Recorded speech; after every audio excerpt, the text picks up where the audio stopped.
back to Shorts. Today we will see how to work with multiple filters and a table filter. If you want to add a multiple filter, you will use Alt 80 to add a filter here.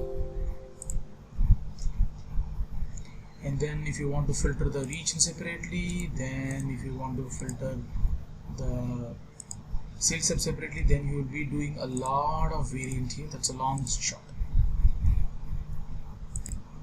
Wherein when you want to use a table feature that makes your life a little more easier, just hit a Ctrl T and give an enter.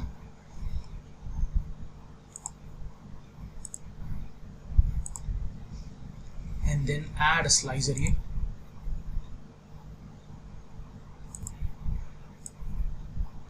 I'm gonna add a region and the sales rep as the two slices here. Then I'm gonna give an OK.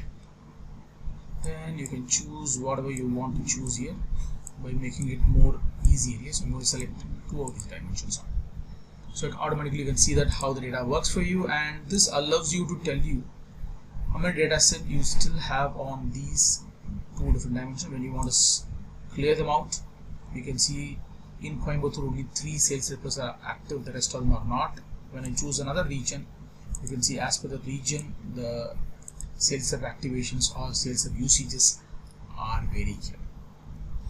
This is how we can work around with the data set better in table features than in a filter option. I wish to thank Mr. Tharpe again.